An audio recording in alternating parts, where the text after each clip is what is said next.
Promise for meaningful insight, in my professional opinion, though, is the Enneagram. Have you heard that one? Okay, we're definitely doing that one. Its origins are in dispute, yet it can be set with some confidence with Oscar Ichazo in the 1950s, and is the most nuanced, and it invites the numinous, the spiritual aspect of who we are, too, which is a very real role in our personhood. By far the most enjoyable types of personality disorders are funneled through BuzzFeed. I'm sure y'all are on BuzzFeed, right? Or on BuzzFeed. Checking out BuzzFeed. Yeah, do you even know what BuzzFeed is? Yeah. Ask Rare afterward. But it's a social media kind of thing. They've got these funny tests. But my daughters will often send me one along with their results, at once laughing at the absurdity of its validity and giving a nod to a modicum of the same. They seem kind of like, yeah, that's true. So apparently, according to the Harry Potter one, I am Hermione Granger. Without the red hair, I guess. Some people might say, yeah, I can see that. My Disney princess alter ego is Rapunzel. Don't know why I got that one. My mythical creature side is a phoenix. Love that. My Norse god counterpart is Odin. I took the last one 3 times because I am Thor. I'm Thor. I'm not Odin. I'm Thor. That hammer, you know? Is anyone worthy? I must be. Not. But wise and leader are characteristics of Odin, and I do hope that those do describe me. So I guess I'm Odin.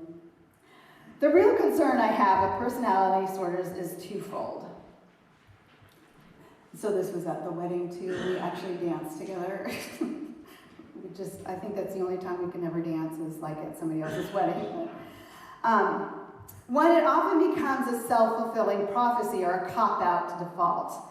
Well, I'm choleric after all. I'm just stating the truth. And even without a personality disorder, we kind of do that, right? Well, that's just how I am. And 2, human beings are organic, living, changeable creatures impacted by one another, by our circumstances, by our brain chemistry, by the weather. Oh, the humidity. That changes my personality. Sure, I have some overarching tendencies that are characteristic of my behavior. We are habitual beings. And there are good psychosocial reasons why this is important that we have these kind of habits too. Crucially, each carries a specific genetic piece of God's character, uniquely. And because we are human and made in the image of this same God, we do recognize God in one another. And in a similar way, I recognize myself in you. The point is, perhaps I have the expertise to see that you process your thoughts out loud and might be characterized as extroverted.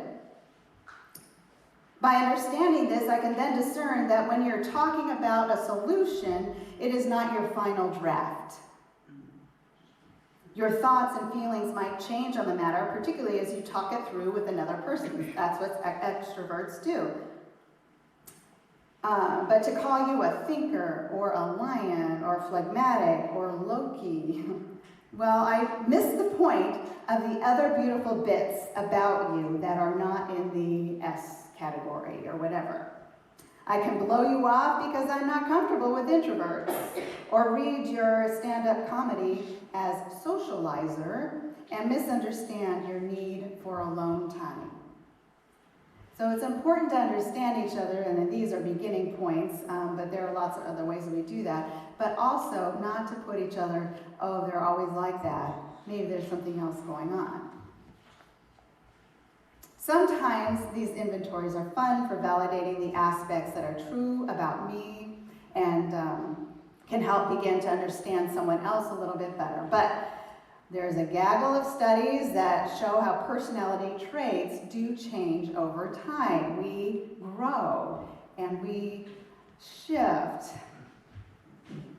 Indeed, our brain chemistry and hormone distribution changes at many stages of development throughout our life. And mindfulness practice is shown to augment these changes in productive ways. I'm a big proponent of mindfulness practice because there are so many studies that show, and it's in our tradition of meditating on scripture and prayer and singing. The most salient of these is that it helps me see you for who you are without my junk getting in the way. When I'm taking a moment to be mindful of the situation, when I'm present with you, mindful of your being, your personhood, I can see you more. When I take a breath, a moment, and be present to you. And I can love you better, because to be known is to be loved, and to be loved is to be known, right? Speaking of mindfulness, and I forgot that she told me she wasn't going to be here this week, so I'm going to have to send this to her. But they were so adorable, so beautiful, I had to take a picture of it. So I came across this Japanese word, tsundoku. Tsundoku, in case you can't read the cursive of that, which can be translated, books piling up faster than you can read them. Great word. And it's absolutely an accurate label for me. I could take it as a reminder that there will always be much more knowledge out there than I could ever keep up with. Too many books, I can't even keep up with reading them. It can also serve as a gentle prompt that I should probably be uncluttering my life and practicing more of that mindfulness stuff I preach about. Or it could just be saying something about striving after an ever-elusive goal or pointless endeavor, which sometimes, confession here, my reading is about. I'm trying to find something, find the answer, find the proof. But reading is interesting, and I know a lot of you understand that. Elisha says to his mentor Elijah, I will not leave you. And he went where God was calling Elijah to go, where Elijah was going. Much like the disciples did, and at Girl Talk, God Talk, they were talking about this as well. When Jesus said they must leave everything to get anything from Jesus, wisdom, training, whatever. Is there someone in your life that you would follow anywhere?